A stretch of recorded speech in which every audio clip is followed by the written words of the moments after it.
सरपंच संतोष देशमुख हत्या प्रकरणाचा सूत्रधार वाल्मिक कराडच सीआयडीच्या आरोपपत्रातून धक्कादायक वास्तव समोर। आरोपपत्रात कराडचंच नाव पहिल्या क्रमांकावर।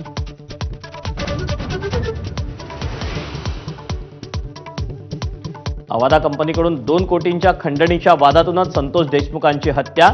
खंडणीत आडवा येणाऱ्याला आडवा करण्याचा कराडच्या टोळीनं रचला होता कट। गँगची दहशत कायम ठेवण्यासाठी प्लॅन।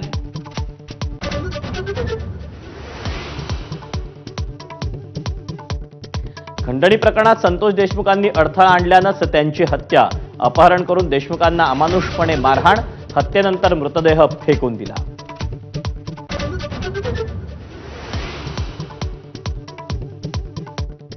संतोष देशमुखांच्या हत्येचा खटला फास्ट ट्रॅक कोर्टात चालवण्यासाठी विनंती करणार मुख्यमंत्री फडणवीसांची माहिती। आरोपींना कठोर शिक्षेसाठी प्रयत्न करणार असल्याचीही ग्वाही।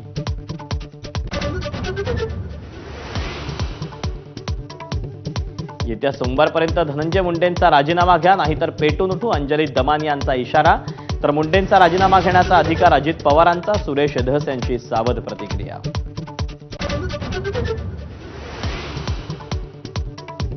संतोष देशमुख हत्या प्रकरण आणि खंडणी प्रकरणी 12 मार्चला केस सत्र न्यायालयात एकत्रित सुनावणी। विशेष सरकारी वकील उज्ज्वल निकम यांच्या नियुक्तीनंतर पहिलीच सुनावणी।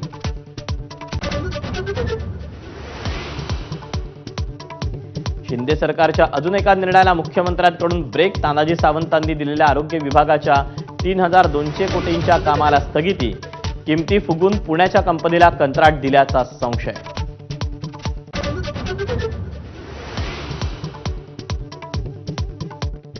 शिवरायांबद्दल आक्षेपार्ह बोलणाऱ्या प्रशांत कोरटकरला कोल्हापूर जिल्हा सत्र न्यायालयाकडून अंतरिम जामीन।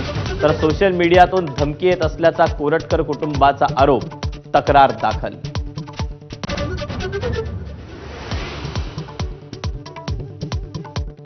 शिवरायांबद्दल वादग्रस्त बोलणाऱ्या राहुल सोलापूरकरला मानाचं स्थान। पुणे सांस्कृतिक धोरणाच्या समितीत सोलापूरकर सल्लागार। आव्हाडांची ट्विट करून माहिती।